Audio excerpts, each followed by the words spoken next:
All right, I want to get right into the questions because we want to get to as many of them as we can. And the questions typically are, and we don't really even self-select all that much. The questions typically are the topics we probably would want to cover on our own. Some of them, though, are often ones that we likely wouldn't have. So it's always good to have that mix, and that's what we have tonight. The first question is from Mallgirl 5. Mallgirl 5. So it's not Mallgirl 6 or 4, as I know a lot of you might be confused. It's Mallgirl 5. And she says this, quote, "Am I the only one noticing the explicit racism against Mamdani? I'm not, quote, woke or anything, but this is crazy." I think anyone who's watching my show, followed my reporting or commentary over the years, understands that I am not one to call things racist or bigoted or all those other synonyms very casually or even very easily. If anything, maybe there's a more reluctance than I should have to doing so sometimes. But in this case, it's hard to, I don't know if racism is the right word. I think it's more about anti-Muslim bigotry, meaning not just animosity toward Muslims as a whole, but extremely irrational animosity. Things that are getting said about Zohran that just so plainly don't apply to him. That's why I was talking the other night about how Democrats tried for 10 years to depict Trump as this white nationalist, fascist, Hitler-like figure. And it just never worked because Trump didn't read that way to people. He didn't code that way to people. Even people who have a lot of reservations or even opposition to things he says and does just don't feel threatened that way. And that is true notwithstanding what I believe have been a lot of authoritarian measures that have been implemented this year that are cutting against key constitutional liberties. And we've talked about those a lot, specifically free speech and free press and due process. But there's still a massive gap between that and being a white supremacist fascist and Hitler-type figure, which is what they tried to depict him as, especially as they got desperate in the last weeks of this campaign, 2024. And it just didn't work because people could look with their own eyes, and what they were seeing wasn't Hitler. I think it's very similar to what's going on with Zohran. They want to turn him into this like Osama bin Laden figure. But you just look at Zohran. You see how he lives his life. You see how he speaks, what he says. You see his wife. You see his background. And just there's nothing in that background that suggests any of this has any basis in reality. So it's very mean-spirited. I think a lot of people enjoy this kind of mob sort of hatefulness. It feels good. Obviously, there's a lot of real reasons, ideological reasons, political reasons, why a lot of people are very uncomfortable with Zohran Mamdani. He absolutely is of the left and has left-wing economic views for sure. And if that's an ideology that you reject, that you are opposed to, I have zero problem with any kind of vehement opposition. That's what politics is about. But the stuff we're about to show you has nothing to do with any of that. It's so clearly designed to trigger the worst impulses in people. And again, if it had some basis in reality, if he had been a member of ISIS or Al-Qaeda, then I could understand it. Although even there, the president of Syria was that until about 7 seconds ago. And the West loves him as president of Syria. There's reports that he's about to normalize relations with Israel. Israel was free to fly over Syrian skies when it was attacking Iran. So even if he had been some sort of ISIS or Al-Qaeda supporter in the past, that wouldn't even be disqualifying in our politics, but he was never anything remotely like that. Here's a congressman, I'm not even sure I've heard of him before, to be honest, and obviously I do this for a living. So sometimes these members of Congress are so obscure they are desperate for attention. His name is Andy Ogles. He's a Republican congressman from Tennessee. And this is what he went on to X yesterday and said after Mamdani won overwhelmingly the New York City Democratic primary to be mayor. Quote, Zohran Little Mohammed Mamdani. Like, what does that mean, Little Mohammed? What is that designed to evoke? Zohran Little Mohammed Mamdani is an anti-Semitic socialist communist who will destroy the great city of New York.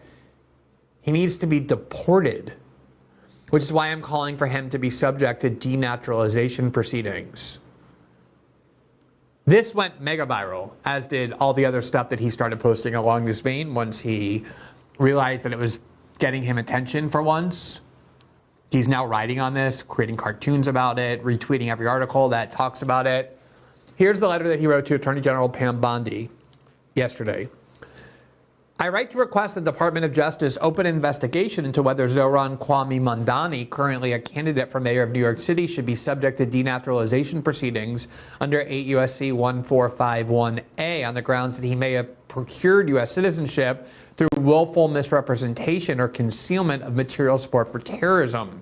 According to public reports, including a June 21st, 2025 New York Post article, Mr. Mamdani expressed open solidarity with individuals convicted of terrorism-related citizen offenses prior to becoming a U.S. citizen. Specifically, he rapped, quote, "Free the Holy Land 5, my guys."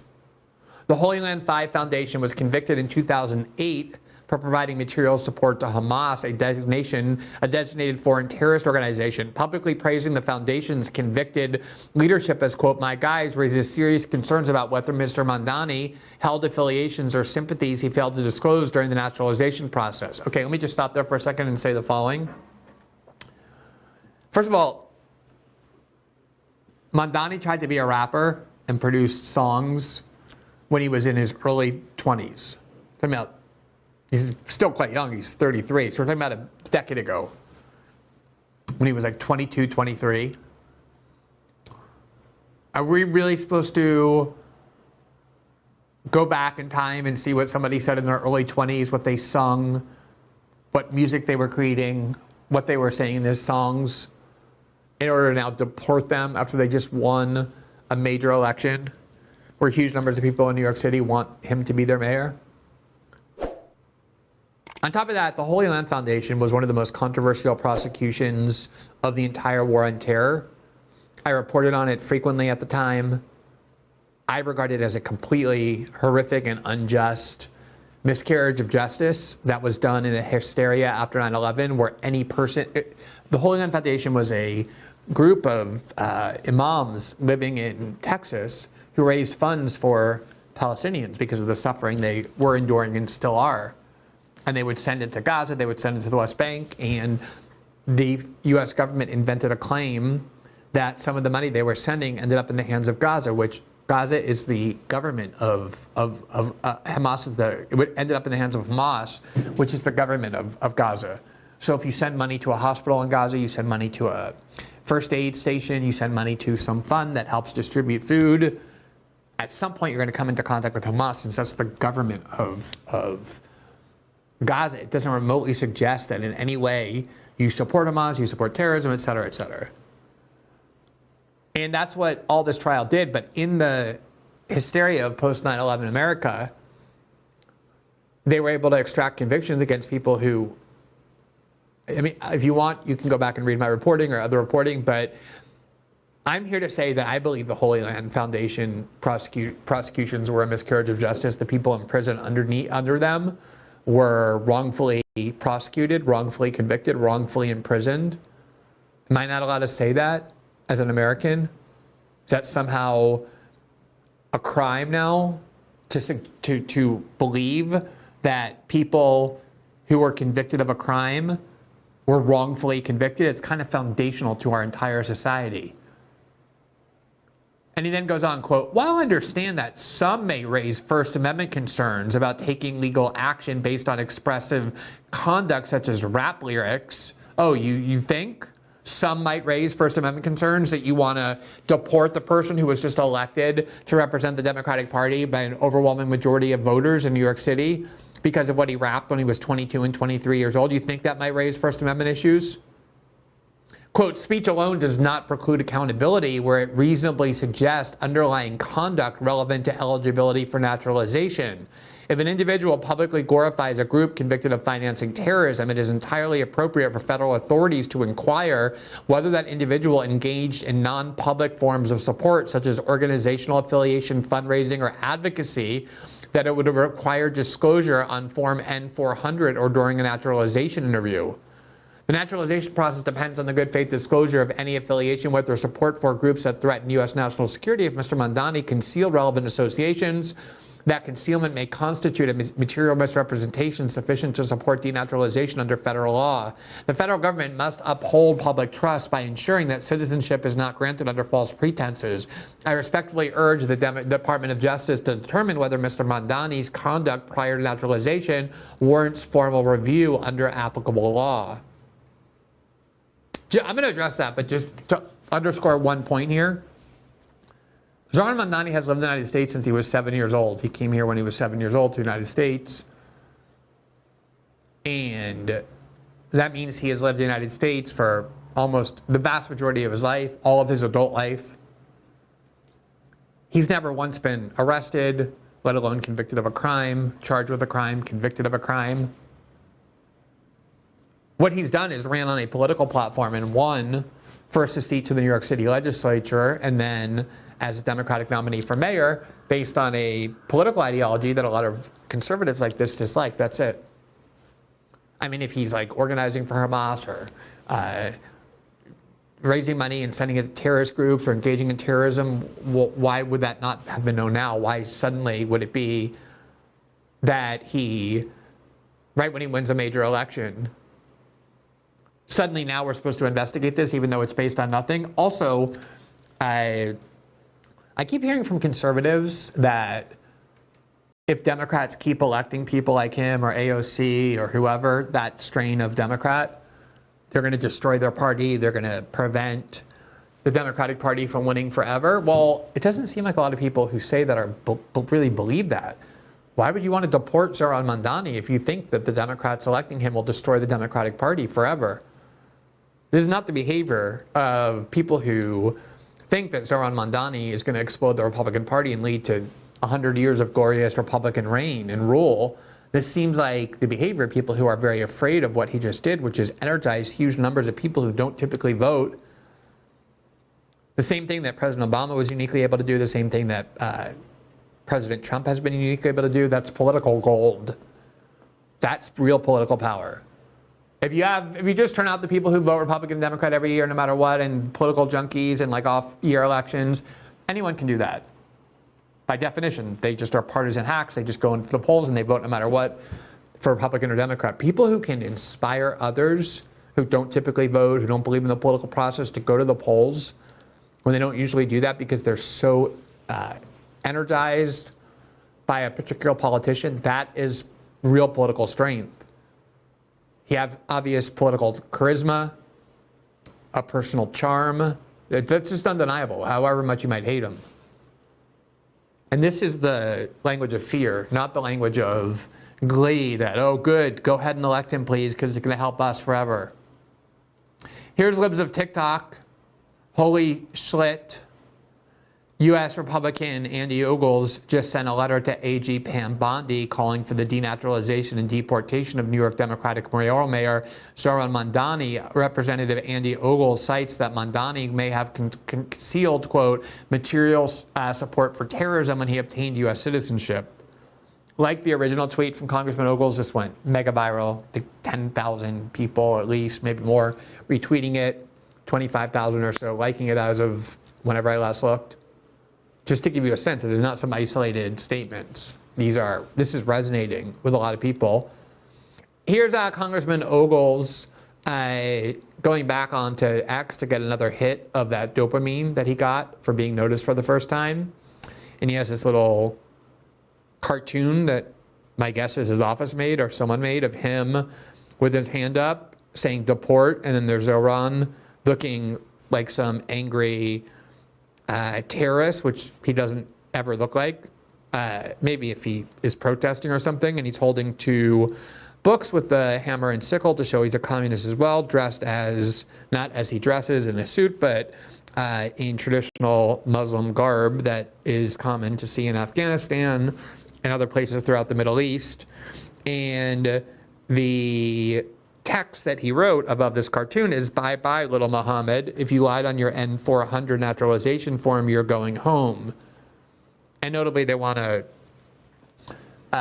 deport him back to Uganda, they emphasize. So I want to just make a couple of observations here.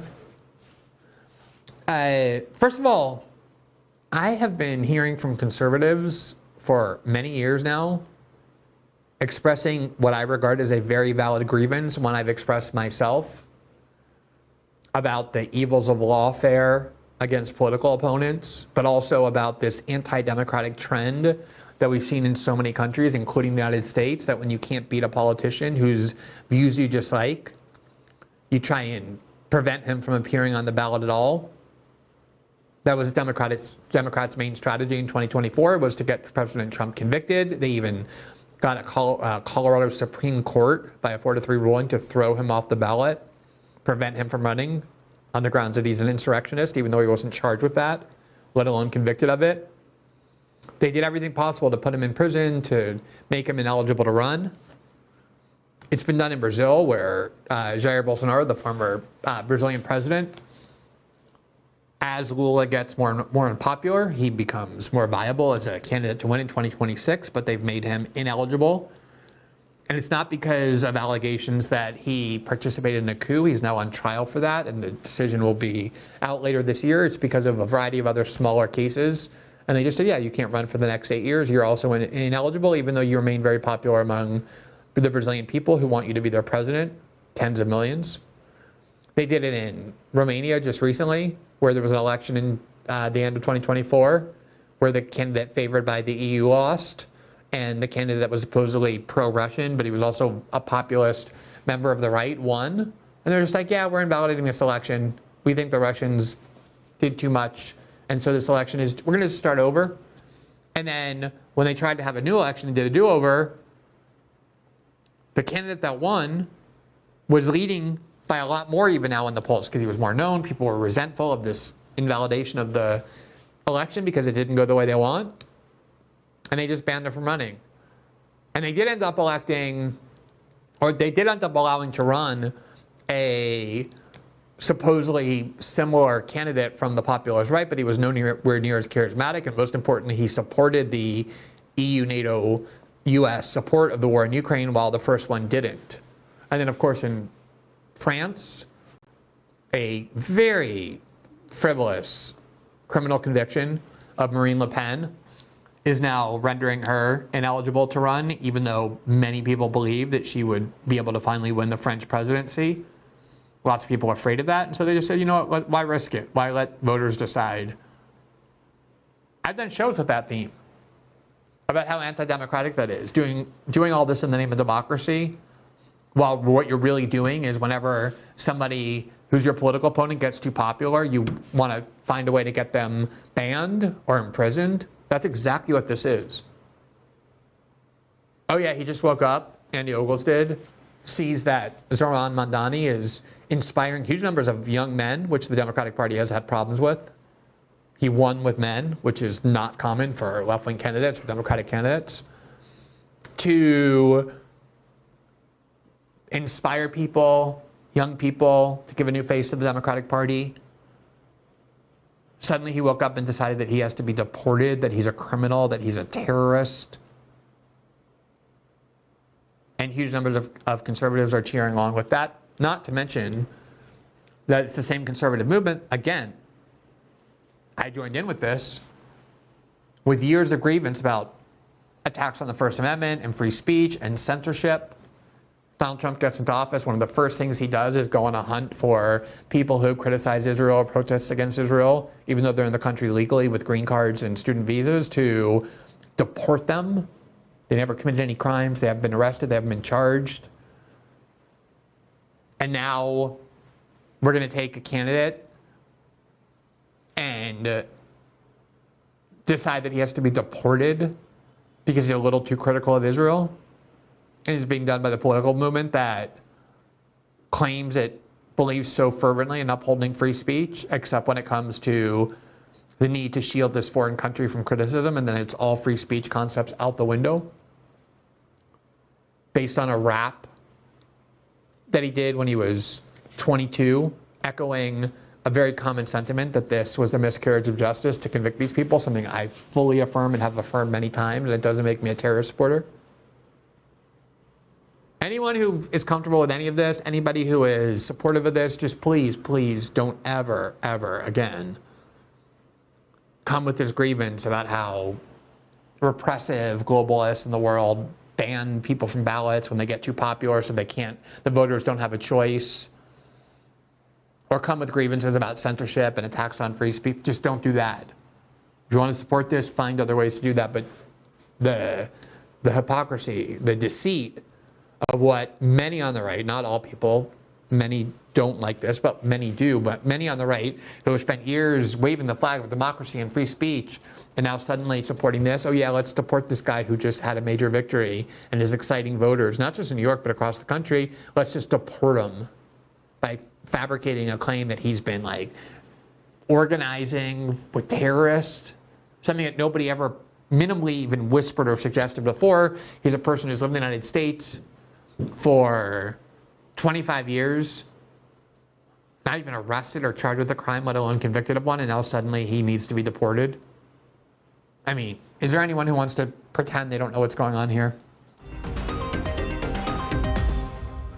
Thanks for watching this clip from System Update, our live show that airs every Monday through Friday at 7 p.m. Eastern, exclusively on Rumble. You can catch the full nightly shows live or view the backlog of episodes for free on our Rumble page.